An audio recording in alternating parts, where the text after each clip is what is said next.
played center at Missouri, where you were first team All Big 12 in 2003. And you hear coaches talk about centers as sort of the quarterback of the offensive line. Are centers better suited to becoming offensive line coaches? I believe so. I think a lot of the coaches I know were centers. Obviously, everything starts with center. You know, the game starts with the ball being snapped. But then most of the time, they got to make all the offensive line calls, so they got to be pretty smart. I don't know how I played center. If A.J. Ricker, the coach, was scouting A.J. Ricker, the player, what would a scouting report look like? What kind of player were you? A high-intensity guy, high motor. Probably not the most over-talented guy, but knew angles and played like if I had hair, my hair was on fire. All right, your first team all-conference, you're a two-time captain. You played at one point 47 consecutive games, which at least at the time was the record at Missouri. Right. Which are you most proud of? Probably the durability. Well, I mean, you mentioned the captains. Obviously, to me, that's the highest honor because that's voted on by the teammates. You know, that's not, the coaches. So obviously, when it comes from your team, you're doing things right. So probably I'd have to say two-time captain. At what point did the idea of coaching professionally creep into your mind? Did you grow up thinking about coaching? Was it after your playing career was over? When did you start to think this is something you might want to do? Well, obviously, my dad was a head football coach in Missouri, and when I was born, I was very ill with asthma, and they said the cold weather was bad.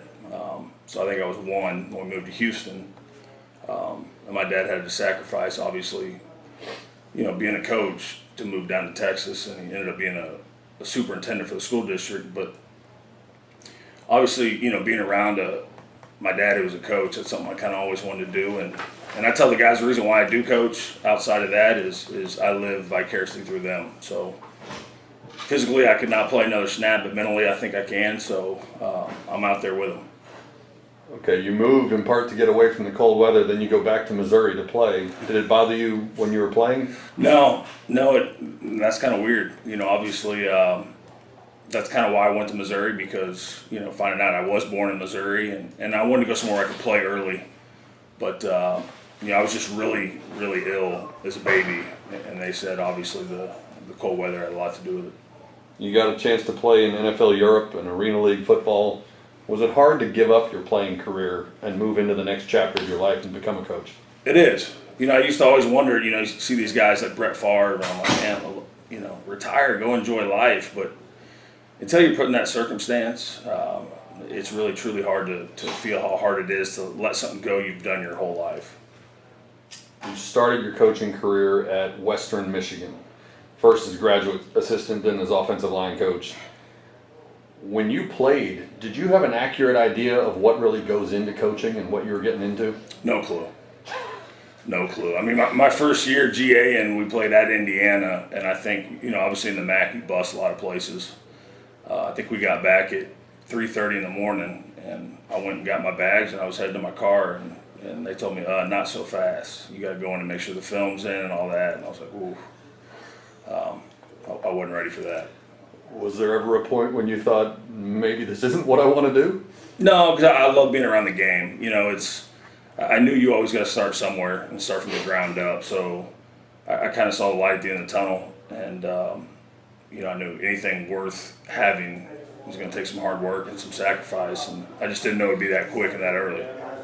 Most of your career obviously has been coaching offensive line, the position that you played, but you did have a year in 2010 as head coach at St. Joseph's College in Rensselaer, if I'm pronouncing that right, Indiana. Absolutely. And that was only 4 years after you started your career as a GA. What was that experience like, being a head coach that early, that young, and how did that impact your coaching going forward? Well, it really all started, I GA'd at Western Michigan, and Bill Cubitt, who's like a father to me in the coaching profession, who was offensive coordinator at Missouri one of the years, his big thing is, I'm not going to hire you until you go away and learn how to run your own room, which at the time you're like, man, whatever, but he was spot on with it. I went to St. Joseph's College. First year I was O-line, kind of OC, kind of do-it-all guy. And second year, the head coach left, and I said, I'm going to try this thing. Interviewed and got the job. But at that level, it's fun. It's football at its purest. You only have 6 coaches. I was the head equipment guy. I watered the grass. You know what I mean? You wore a lot of hats for $40,000. But it's some of the funnest football that I ever had. Do you want to be a head coach again, or do you want to stay as an offensive line coach throughout your career? No, we all have goals, and obviously my true passion is coaching O-line, but I wouldn't mind, obviously, being an offensive coordinator and head coach if that's the path. You've coached at a bunch of schools. You mentioned Western Michigan, St. Joseph's, been at Illinois, Oklahoma State, Kansas last year. When you think about the head coaches and the coordinators that you've worked with, who are some of the ones that have had the biggest impact or been sort of mentor roles for you that you look up to and try to take a little bit from their coaching styles? Well, I mean, that's a tough question, but it's kind of like, when I played O-line at Missouri, I had 3 different O-line coaches, and I liked them all, and I took a little bit from each one, which is kind of what I've done for the head coach that I work for. Obviously, Beatty last year, just the way he carries himself and the way he treats obviously the staff and the players. Mike Gundy, who's basically a rock star, but does it right, you know what I mean? And just the way he carried himself, and he's truly like a CEO of that place. Gary Pinkel's one that I played for and then went back and coached, and have a ton of respect for him. As a player, when coaches come in, they lay out their vision of the program, but then to come back and really see the program running itself, because to me that's when you got it. When everything's being held accountable by the players and not the coaches, and the program truly runs off of the people, the players. So obviously a lot of respect for Coach Pinkel and what he did in Missouri. After you left Kansas, what were the circumstances that led to you ending up at SMU this year? Well, we had a rough year at Kansas, and obviously come November, my phone started ringing, and this profession's very fickle. You'll go 1 year and might get one phone call, for an interview, and then obviously this year I was a little bit fortunate and had some options, but it's just crazy how 1 year you can go from it's hard to get a job to all of a sudden multiple options. I just can't figure it out, but obviously the circumstance here is, I got a phone call in November and asked if I was interested, and before he could get that out of his mouth, I was like, absolutely. All right, you said you had options, so why were you interested in SMU? Did you have a pre-existing relationship with Coach Dykes, or what were the factors that drew you to SMU? Well, obviously, I've heard a lot about Coach Dykes. I didn't know him personally. Matter of fact, I didn't know any of the coaches here on staff personally, which, in the agent world nowadays, that's like, people only hire people they know, and this is, 2 jobs in a row that I've been hired and not know anybody. Obviously, SMU and the education part of it is a huge draw, for recruiting. Being in Dallas and obviously being in Texas, being a Houston native was huge. And then actually watching play Houston last year, and I was obviously excited, watching them play. So there was a lot of stuff that really drew me to this job, but ultimately it comes down to being close to family and Coach Dykes. Before you take a job, you do a lot of research yourself. You call, hey, what is Coach Dykes like? What kind of program does he run? Does he care about family? Because everybody's a little bit different. And normally you'll get 8 good things and 2 bad things about somebody. And then I didn't get 1 bad thing, so I was like, man, I'm definitely going to take a leap of faith here. But obviously I trust the guys that I'm asking the questions to. All right, you're a young coach still, but you've coached at several schools. So when you come in and take over the offensive line with a new team, what are the first steps you take to getting to know your players and starting to teach them what you expect of them? Well, like anything else, I think it all comes down to relationships. And obviously when you get hired in January, it's hard because, you're hired, but you're only here on the weekends for official visits. So obviously getting the guys together, going to eat. I think in the first month I was hired, we definitely had to go get some Japanese steakhouse. and letting the guys know you care about them, and not talking football all the time, to me is important. Getting to know the person, who they are, and what drives them, what they came from. And to me, I always say it, people want to know the biggest thing about coaching, and it comes down to relationships, you know what I mean? And those guys knowing that you care about them, because come Saturday and whenever it is, we're in this thing together. And that's the first thing I told them. This ain't about me. This ain't about any one of you guys. It's about us, and we're in this together. And this isn't a dictatorship. Like I said, I live vicariously through you. So when you're out there, good or bad, I'm out there with you. You just can't see me. So long story short, it comes down to relationships. When you start evaluating a new group of players, do you dive in and watch all the film from last year, or do you wait and just see it for the first time on practice field yourself? I'll watch some film, but I'm really not studying personnel, if that makes sense. I'm just kind of looking at the flow, the offense.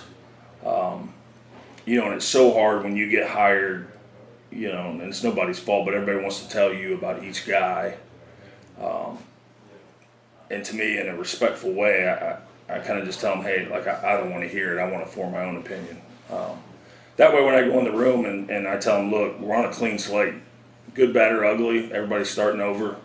Because you know how it is. Guys always have opinions. I wasn't playing because this guy didn't like me, or whatever it is. Everybody's starting over on a clean slate. So in order for me to go in there and tell them that, I got to be honest with them. There are some offensive line coaches who look at players as very different categories. These guys are tackles, those guys are guards, centers, and then there are some who want their guys to be able to play multiple positions. Where do you fall in that? Well, obviously, when you look at each position in the dictionary, it's going to have its standard.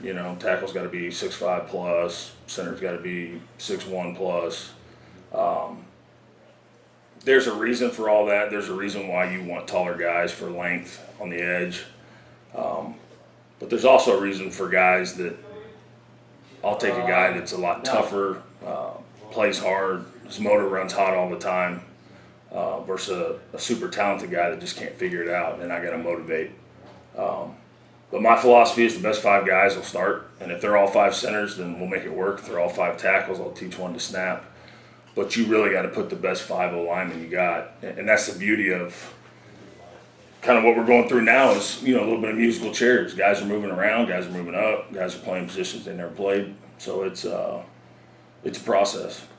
Are there any significant scheme differences in what you're teaching compared to what the guys you inherited had been doing before?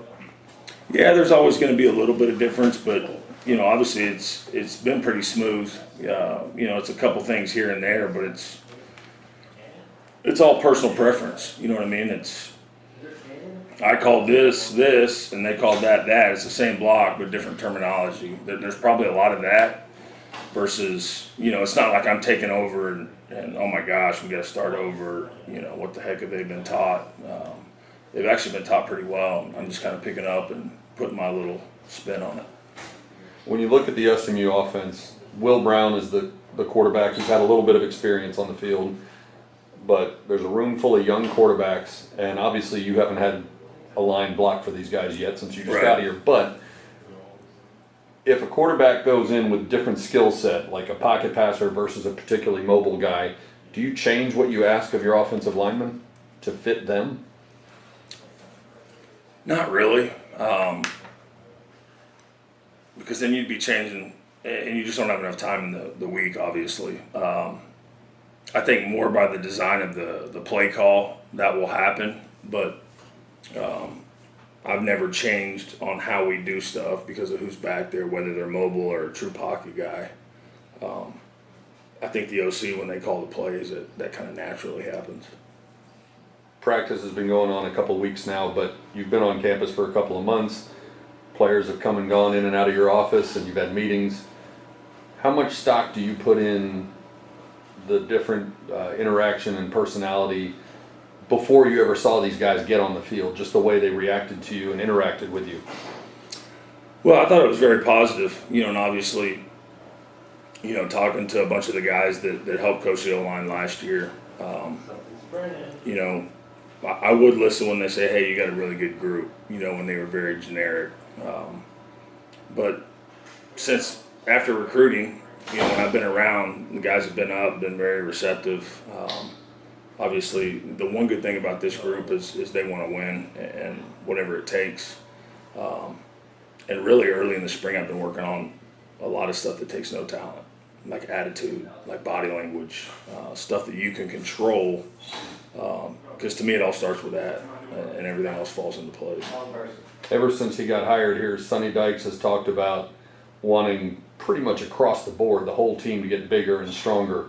When you look at your group, is there enough size and strength there?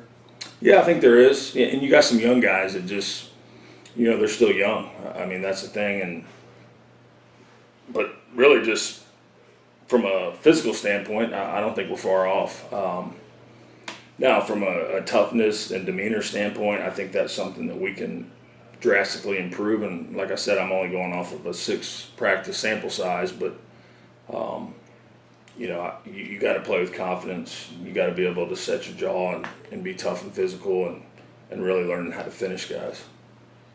Another one of Coach Dykes' themes, I guess, talking about the offensive line is he wants more numbers. He wants more depth.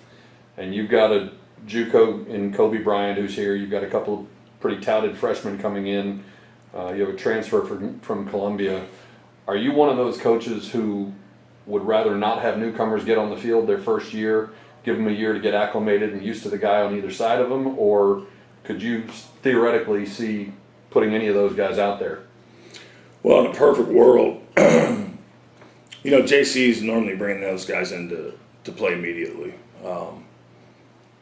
But if they're not ready, obviously, you'd like for them to have a redshirt year. I think every O-lineman needs to be redshirted. But things have changed. You know what I mean? The issue with, everything's become so cutthroat. People got to win now. Guys are, in my opinion, getting forced to play way earlier than they had to. And probably a lot more skill than O-line. But once again, it comes down to the best 5 guys who can play. Now, if all those are 5 freshmen, then obviously I owe it to the room to be a man of my word and play those guys. Now, everyone always thinks, it's because they're physically not developed. To me, it's more mental than physical. I mean, especially with these freshmen, first time away from home, they're going to get homesick, time management.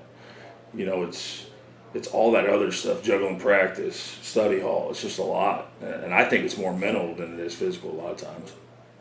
2 of the guys in your room played defense last year, Pat Jones, Ken McLaurin.